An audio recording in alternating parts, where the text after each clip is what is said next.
Hey, muy buenos días, tardes o a la hora que usted me esté viendo. Me da muchísimo gusto presentarle mi equipo que está conformado por Raúl Rasgado, Felipe Leal, Eder Olvera y un servidor, Carlos Alberto. Bueno, ustedes se preguntarán, ¿qué es la ergonomía? Bueno, la ergonomía es una disciplina científica, técnica y de diseño que estudia la relación del entorno de trabajo y al personal, a los trabajadores. Al entorno de trabajo me refiero al lugar en donde están realizando cierto trabajo y al personal al que está realizando ese trabajo.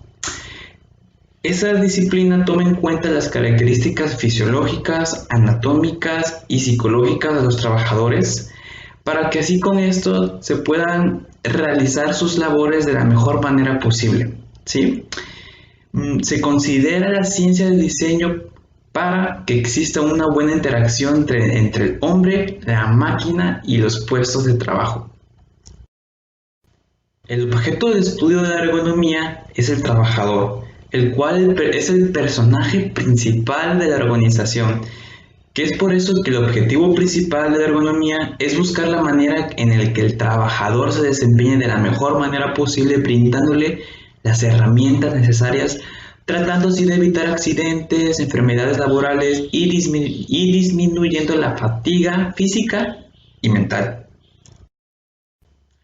Algunas de las ventajas de la ergonomía pueden reflejarse de buenas formas y de varias formas distintas, quiero decir. Con la ergonomía se puede tener la ventaja de una buena productividad, una buena calidad, una buena seguridad y salud, claro. También con la fiabilidad, con la satisfacción con la satisfacción del trabajo y pues el desarrollo personal del mismo trabajador. Ya quedó un poquito más claro, ¿cierto?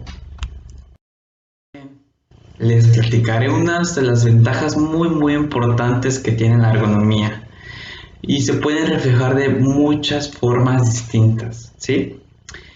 Se puede reflejar en la productividad, en la calidad del producto, en sí lo que se esté elaborando, en la seguridad del lugar en donde se esté elaborando y la salud. También es muy favorable en la fiabilidad, en la satisfacción con el trabajo y el desarrollo personal del operario en donde se está realizando cierto trabajo. Ya quedó un poquito más claro, ¿cierto? Ahora bien, les hablaré un poco sobre la historia de la ergonomía.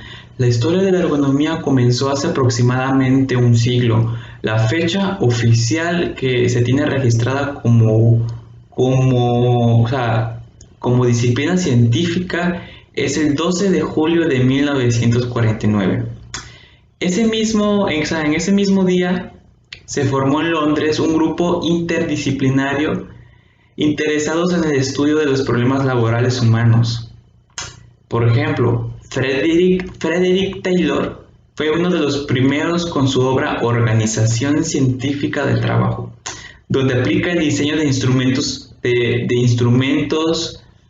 elementales del trabajo, tales como las palas de diferentes tamaños y dimensiones.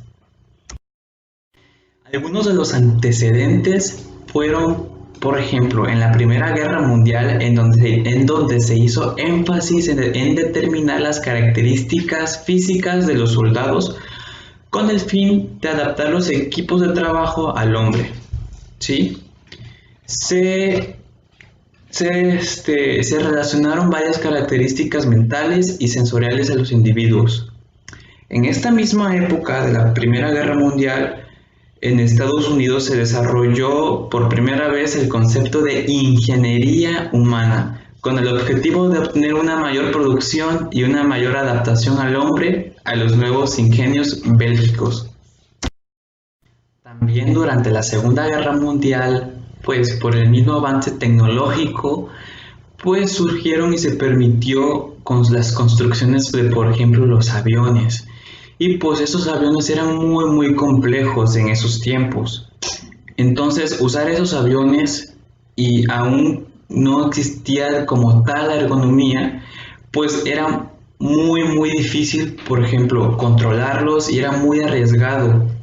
Tanto sí que era tan arriesgado y extremo que pues se perdían vidas y pues maquinaria muy costosa. Por ejemplo, en los aviones militares, que es a lo que me estoy refiriendo más o menos, ¿cuánto creen que cueste un avión aproximadamente de esos? Por ejemplo, un jet.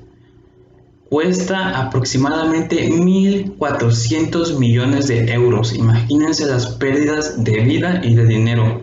No era tan fiable eso.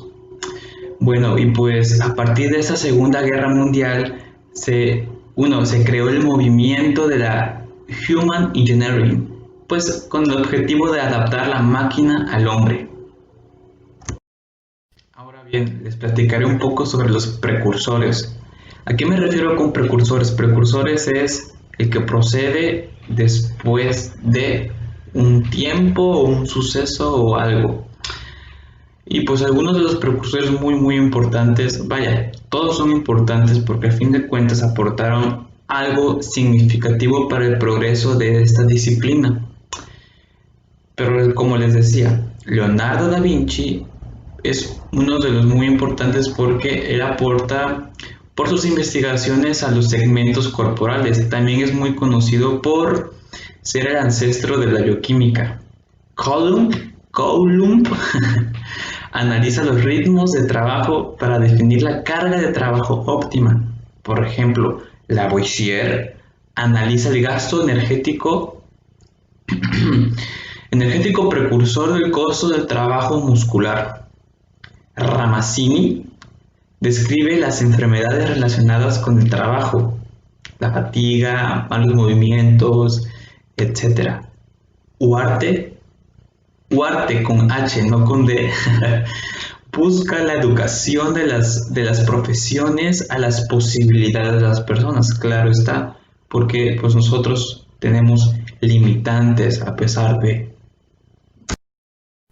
la perspectiva de la ergonomía del componente humano. Por ejemplo, uno de los objetivos muy claros e importantes que tiene la ergonomía es la de evitar que las condiciones de trabajo impidan al trabajador o al operador, o sea, que impidan al operador tomando en cuenta las grandes funciones que hace el operario. Sostiene que las funciones humanas pueden ser analizadas y se pueden crear normas para así que esas normas puedan permitir el análisis de diversas situaciones laborales. Pues miren, en otras palabras, este objetivo pretende generar reglas pues para la adaptación del sistema hombre-máquina, para así generar normas de esta empresa pues que deben respetar a la hora de diseñar un puesto de trabajo. Claro está, si estás realizando el ensamble, por ejemplo, una tontería, un carrito, no vas a poner el destornillador como 20 metros de lo lejos, tienes que colocarlo un movimiento cerca. O sea, acercarlo para hacer un movimiento cerca, a eso me refiero. Ahora bien, la ergonomía va más allá de un modelo simple y tradicional, ¿sí? Porque no basta con cambiar los comportamientos de los trabajadores o los individuos. Esta disciplina acepta que hay un conflicto existente en las exigencias del puesto y con el operario y tiene aportes muy importantes en cuanto a la gestión de producción, porque pues al mejorar la medición y las evaluaciones de los resultados, pues se dan cuenta que pues hay costos ocultos, hay pérdidas. Y pues estas mismas necesidades que se analizan con otros modelos clásicos de gestión, pues aceptan que hay una invariabilidad del operario y las condiciones y pues también influye mucho el medio ambiente en donde el trabajo se esté pues realizando. Esta posición de la ergonomía con la actividad que acepta pues que el individuo o del medio ambiente de trabajo, como les decía, influye demasiado, influye hasta el posicionamiento, influye el ambiente laboral, influyen muchas cosas y esta disciplina lo acepta y reitero, al hacer las mediciones y el análisis debido con los métodos que ya existen o métodos tradicionales o actuales, se dieron cuenta de que se puede mejorar. Ahora bien, la ergonomía no solo tiene aportes tan solo en la gestión de la producción laboral y en todo eso, tiene aportes de calidad de vida, ¿saben? Pues mejora la salud, la seguridad y el bienestar. Pues esta misma, pues con esos mismos análisis, con esos mismos métodos, con esta misma disciplina, pues se prevé muchos accidentes y enfermedades profesionales, o sea, yo creo que se refiere a muy graves o accidentes permanentes que te puedan afectar. Y pues esa crea situaciones menos desagradables, con menos miedo, con menos riesgos, etcétera. Pues favorecen muchas partes de mayor interés, como la confianza de la seguridad, el reconocimiento, mayor realización del personal, mejor inserción social, la comunicación, el ambiente, y pues considera las necesidades de la vida familiar y la vida social. Hola, mi nombre es Eder Iván Olvera Corso y hoy les vengo a hablar del sistema hombre-máquina. Para empezar, la ergonomía busca maximizar la seguridad, la eficiencia y la comodidad mediante el acoplamiento de las exigencias de la máquina del operario. En sí, esto prácticamente nos quiere decir que un sistema está compuesto de humanos, máquinas y otros elementos que trabajan en equipo. En sí, la finalidad del hombre-máquina es llevar a cabo el propósito a la cual se les ha contratado.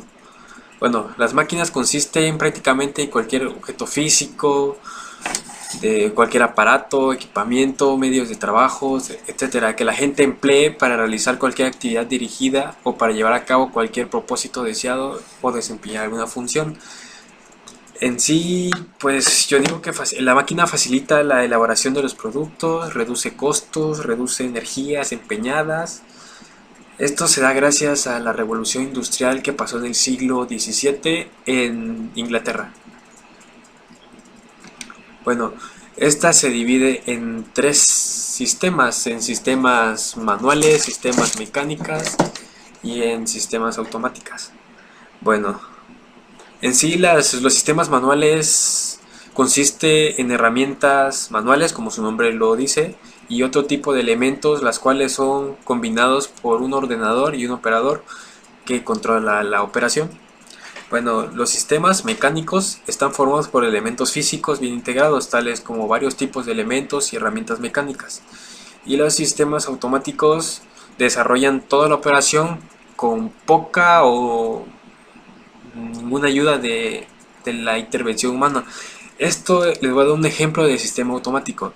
Esto se puede ver en las máquinas de las tortillas, en las cuales la máquina prácticamente fabrica toda la tortilla, pero en sí tendríamos que pasar a la mano del hombre, a la mano del ser humano, para realizar la masa o para meter la masa a una máquina que realiza la masa. En sí la masa se lleva y se pone en la máquina que fabrica las tortillas. Ese es un ejemplo.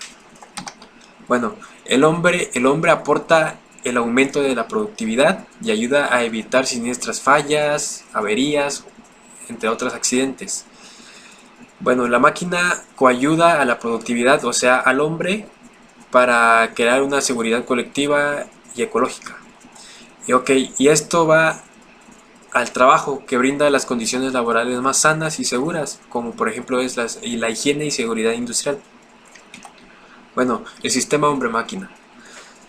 Si el hombre adapta los requerimientos de su máquina, se establecerá una relación entre ambos, de tal manera la máquina dará información al hombre por medio de aparatos sensoriales.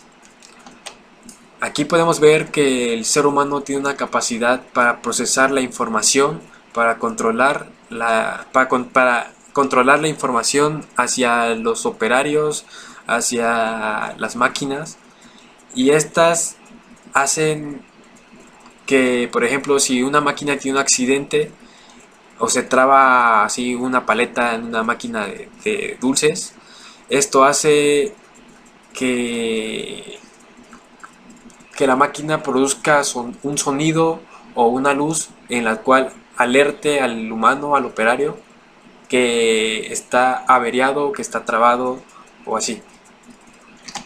Bueno, el hombre puede responder de alguna manera, tal vez si se altera el estado de la máquina mediante sus diversos controles, es lo que acabo de explicar. El hombre podrá corregirlos gracias a sus sentidos. De esta forma la información pasará de la máquina al hombre y otra vez de este a la máquina, en un circuito cerrado de información y control. Es lo que les acabo de explicar. Bueno, aquí en esta imagen prácticamente se puede ver lo mismo, que el humano contiene mucho trabajo.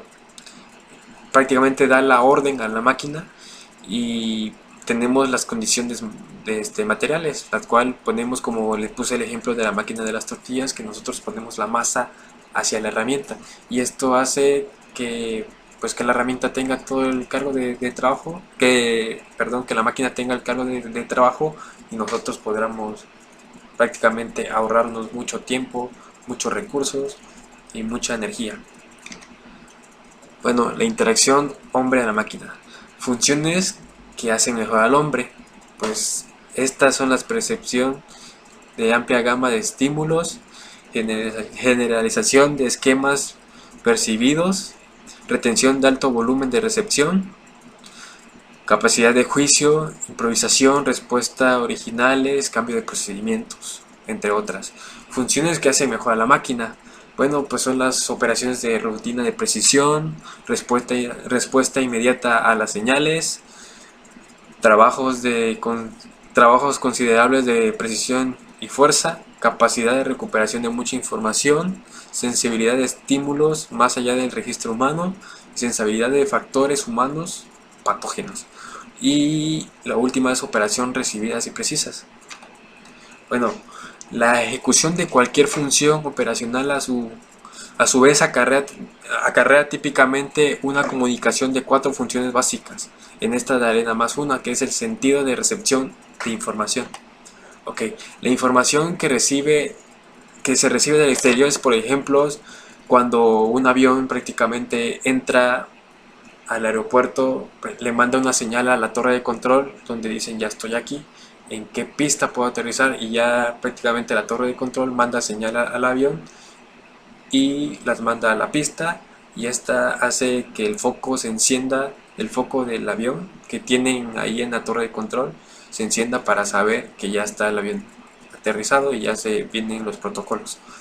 Bueno, otra cosa sería para ubicar los peces pesqueros, los barcos pesqueros, perdón, que esto es, por ejemplo, los barcos salen a pescar y la torre, prácticamente sería una torre de control también, tiene el lugar del barco a través de un sensor, que para esto el ser humano pues utiliza los sentidos como la vista, la audición, el tacto para percibir las máquinas.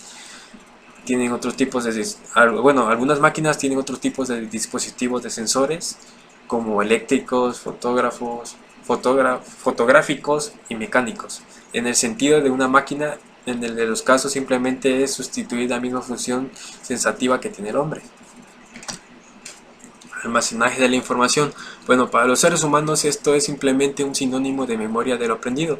En una máquina esto se puede guardar en diferentes componentes, tanto en lo físico y generalmente en una forma codificada. El procesamiento de la información y la decisión. Este proceso abarca varios tipos de operaciones realizadas con la información recibida y con la información almacenada.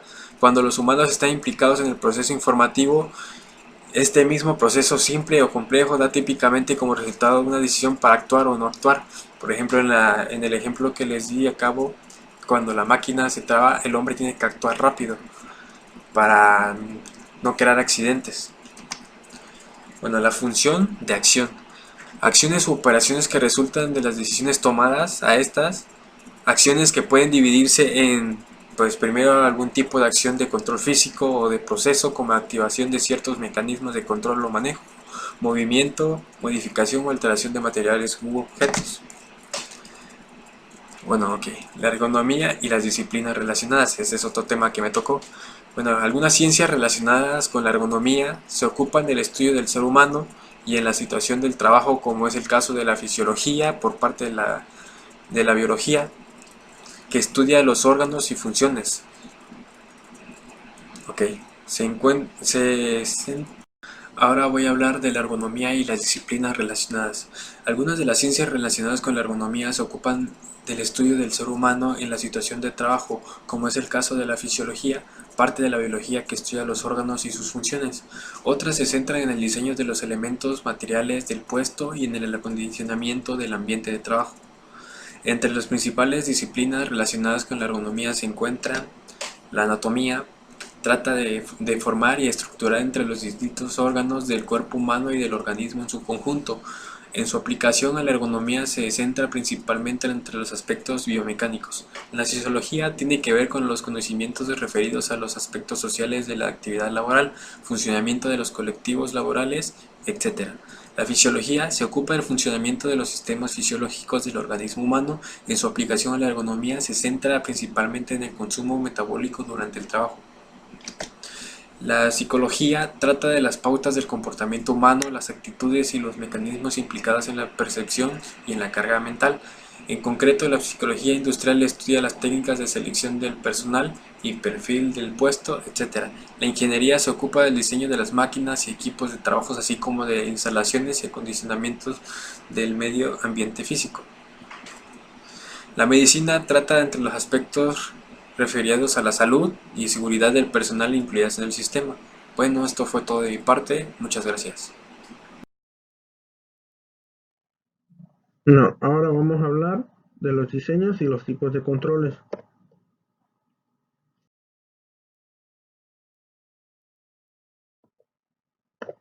Tenemos las funciones básicas con las que debe cumplir un control, las cuales son activar y desactivar, la fijación de valores discretos, fijación de valores continuos, controles interrumpidos y la entrada de datos. Estas son las funciones básicas con las que debe de cumplir cualquier control. A lo largo de la presentación vamos a ir viendo qué significa cada una de estas funciones. Tenemos los tipos básicos de controles, que por lo general los controles se clasifican en dos grupos de acuerdo a su función. Primero, incluyen aquellos que se usan para alterar discretamente el estado de la máquina. El segundo incluye aquellos controles que se usan para hacer ajustes. El primer tipo es la discreta.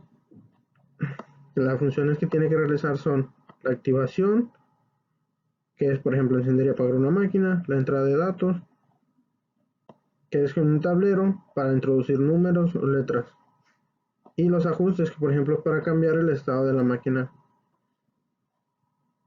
Entonces, como tenemos aquí, podemos ver la imagen, un control discreto sería un control de encendido y apagado de alguna máquina.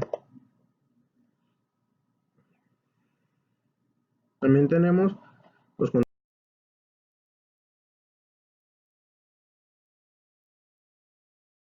Tenemos los controles continuos, cuales hay en dos partes, que son los ajustes cuantitativos, que sirven para ajustar la máquina a un valor particular a lo largo de un continuo. Por ejemplo, dar la vuelta a un control de frecuencia de una radio para escuchar la estación de su preferencia.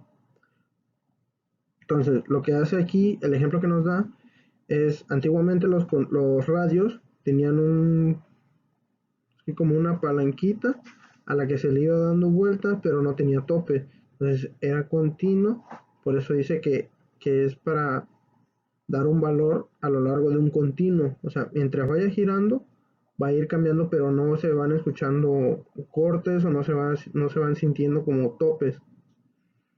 Y luego tenemos los controles continuos, los que alteran continuamente el estado de la máquina para mantener cierto nivel de actividad. Eso lo podemos encontrar más que nada en lo que son los de velocidades de la máquina. A la hora que nosotros hacemos un cambio de velocidad con un control, la máquina va a girar a una velocidad constante. O sea, no va a estar cambiando, no va a estar subiendo, no va a estar bajando. Ahora tenemos los tipos de controles. Tenemos el botón pulsador manual, el botón pulsador de pie, Interruptor de palanca. El botón pulsador manual es el control más sencillo y rápido, se usa para activar y desactivar. El pulsador de pie se usa en las mismas situaciones que el pulsador manual, solamente que se utiliza cuando el operario tiene las manos ocupadas. Entonces lo que se hace es que con el pie se va activando y desactivando. El interruptor de palanca se usa en opciones que requieran alta velocidad o que se pueda hacer con 2 o 3 posiciones. Lo que se hace aquí es más que nada que cuando se requiera accionar ese botón de forma rápida y cuando tenga más de una opción, que no sea nada más pulsar y prender, pulsar y apagar. O sea, que puede ser izquierda, derecha, arriba y abajo, y tenga las diferentes opciones para a la que más se le adecue al operador.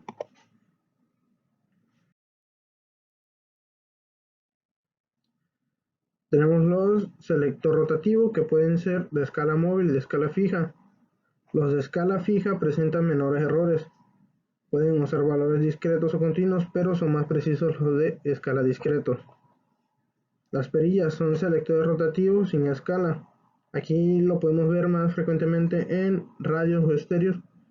Cuando subimos el volumen, o sea, no aparece en el indicador, no aparece ni un porcentaje ni el volumen al que se sube. Lo único que va haciendo, va girando y va subiendo, pero no nos muestra una escala.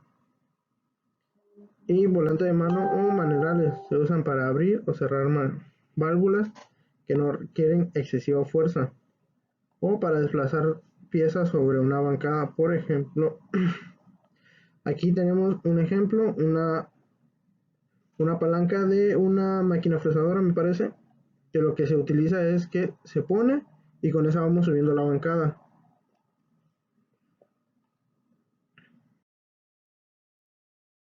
Bueno, también tenemos los volantes, que se usan tanto para controles interrumpidos como para valores continuos.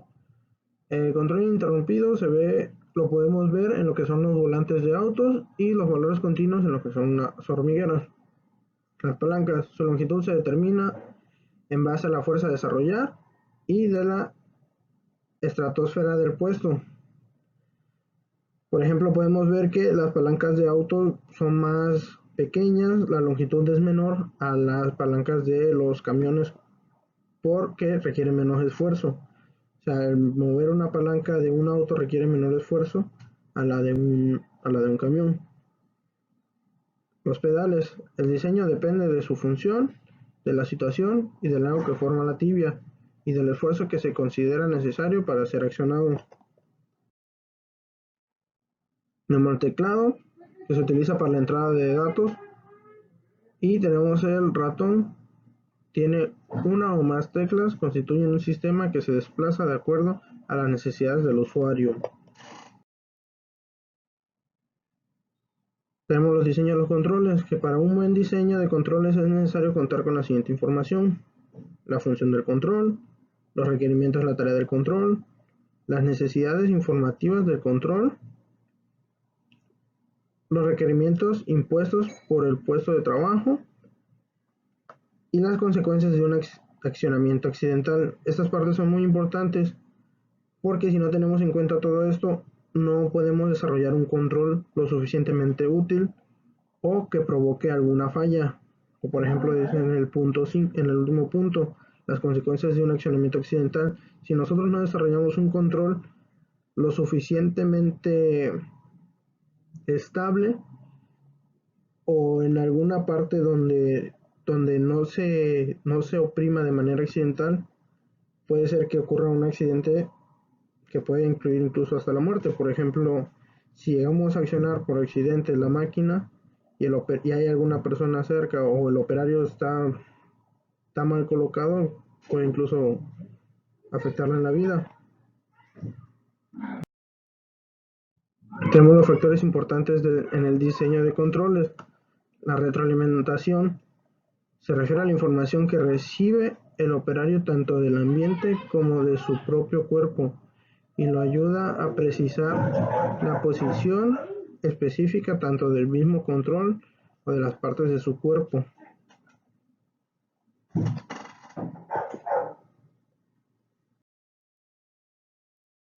Ahora tenemos el tamaño. El tamaño y las dimensiones del control deben relacionarse con las dimensiones antropométricas de las extremidades que se usarán. Así, el diámetro de un botón a presionar debe ser por lo menos similar a un diámetro de una yema, aproximadamente de 16 milímetros. El tamaño de una manija o de una palanca debe igualar a la amplitud del asidero. El peso de muchos controles se vuelve importante solo cuando la inercia es lo suficientemente fuerte para causar una resistencia excesiva.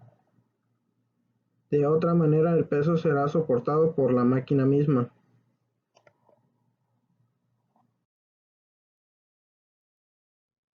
Codificación de control. Para los tableros cualitativos con codificación de colores, cada área se muestra para producir incrementos de desempeño y la reducción de los errores. La identificación de controles es importante, en ocasiones es fundamental la identificación de controles para accionarlo. Por lo general, cuando el movimiento se hace similar, aquí influye mucho el aprendizaje, o sea que ya el operador lo hace de manera constante y ya sabe dónde está el botón. El tacto, o sea, cuando tocamos un botón, por ejemplo, de apagado de emergencia, normalmente es un botón con círculos que al momento de tú tocarlo sabes cuál es. La forma, muchas veces hay botones que son cuadrados para la fácil identificación de ellos. El esfuerzo, la disposición y el display de comprobación. Aquí a la hora de oprimir un botón, el display nos va a decir que, por ejemplo, la máquina se detuvo o que la velocidad cambió. Pues estos factores son importantes para la identificación de los controles. Diseño y selección de herramientas por Felipe Jesús Leal Pozas. Se describen a continuación y de forma general los principios y riesgos derivados del uso y transporte y mantenimiento de las herramientas manuales y las causas que lo motivan. Tenemos los riesgos y las causas.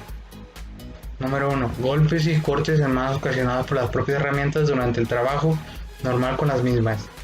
2. Lesiones oculares por partículas provenientes de los objetos que se trabajan y de la propia herramienta. 3. Golpes en diferentes partes del cuerpo despidados de la propia herramienta o del material de trabajo. 4. Esguinces por sobreesfuerzo o gestos violentos. En las causas tenemos 6. Abuso de herramientas para efectuar cualquier tipo de operación. 2. Uso de herramientas inadecuadas, defectuosas o de mala calidad o mal diseñadas. 3. Uso de herramientas de forma incorrecta. 4. Herramientas abandonadas en lugares peligrosos. 5. Herramientas de transporte de forma peligrosa. 6. Herramientas mal conservadas. Tema de las medidas preventivas. Se puede decir que se divide en 4 grupos. Que el primero empieza por la fase de diseño de la herramienta. 2. Las prácticas de seguridad ocasionadas a uso. 3. Medidas preventivas especificadas para cada herramienta en particular. 4. Finalmente la implantación de un adecuado programa de seguridad de gestión de herramientas, de su adquisición, utilización, mantenimiento y control, almacenamiento y eliminación. Diseño ergonómico de herramientas. Se podría decir que las herramientas, desde un punto de vista ergonómico, deben ser aptas para todo el público. Tenemos 4 que se puede decir que son las más importantes, que se debe desempeñar con eficacia la función que se pretende de ella. 2. Proporcionar las dimensiones del usuario. 3. Apropiar la fuerza y resistencia del usuario. 4. Reducir el mínimo fatigo del usuario.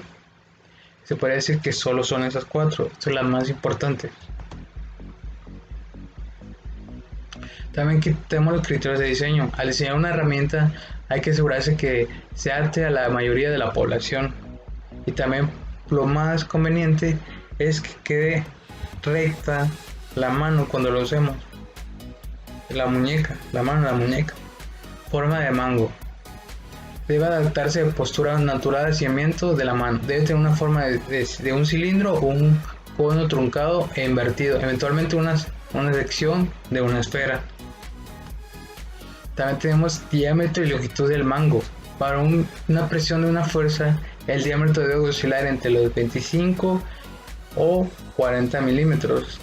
Tenemos la textura. Todos los bordes externos de una herramienta que no intervengan en la función y que tengan un ángulo de 135 grados o menos deben ser redondeados con un radio de al menos 1 milímetro. También tenemos las prácticas de seguridad. Estas las debemos tener muy en claro que son 6 y las debemos seguir claramente como aquí se dice. La primera de ellas es selección de herramientas correctas para el trabajo a realizar. 2. Mantenimiento de las herramientas en buen estado. Fijarnos en la herramienta que esté en buen estado y darle su mantenimiento cada que lo usemos. 3. Uso correcto de las herramientas como se nos indica. 4. Evitar el entorno que dificulte su uso correcto. 5. Guardar las herramientas en un lugar seguro. 6. Asignación personalizada de las herramientas siempre sea posible. Aquí tenemos un diseño incorrecto, diseño incorrecto y tenemos cómo usar unas pinzas, la manera correcta y la manera incorrecta, o cómo hacer un taladro, utilizar un taladro, igualmente la manera correcta e incorrecta. También algo muy importante es el mantenimiento. La reparación, afilado y templado o cualquier otra operación la debe realizar el personal especializado, evitando todo caso efectuar reparaciones profesionales. Tenemos que tener en cuenta que algún día la máquina nos va a fallar o la herramienta nos va a fallar, por eso tenemos que darle su mantenimiento. En general, para el tratado de afilado de las herramientas se verán seguir las instrucciones del fabricante, o sea, tenemos que leer el manual para usarlo de manera correcta. También algo importante es el transporte. El transporte de las herramientas se debe realizar en cajas, bolsos o cinturones especialmente diseñados para ello. Las herramientas no se deben llevar en los bolsillos, sean punzantes o cortantes o no. O sea, las que son punzantes no se deben llevar al bolsillo porque si llega a romper el bolsillo nos corta y puede provocar un accidente o algo. Y cuando se deben subir las escaleras o realizar maniobras o ascenso o descenso, las herramientas se llevarán de forma que las manos queden libres. Tenemos principios de diseño del trabajo de las herramientas. Se podría decir que son bastantes y yo les diré unos cuantos de todos los más importantes que debemos aprendernos. El primero de ellos es utilice el agarre de fuerza para las tareas que se requieren fuerza de agarre de precisión. Evite la carga muscular estática durante periodos prolongados. Realice movimientos de torsión en los codos flexionados. Mantenga la muñeca estirada. Evite la compresión de los tejidos. Diseñe las herramientas de tal manera que puedan ser empleadas en cualquier mano por la mayoría de las personas. Evite el movimiento dactilar repentino. Utilice dedos más fuertes para trabajar y el dedo medio y el dedo pulgar. Diseña el mango de 1.5 pulgadas de diámetro para agarre de fuerza. Diseña a lo largo de los mangos un mínimo de 4 pulgadas. Diseña un espacio de agarre de 3 pulgadas para herramientas de 2 mangos. Diseña mangos de la forma apropiada. Diseña la superficie de agarre de tal forma que sea incomprimible y no conductora. Y por último tenemos el mantenga el peso de la herramienta a 5 libras. De mi parte sería todo. Espero le haya gustado. Es algo muy básico que debemos aprendernos. Y es todo de mi parte, espero les haya gustado mucho.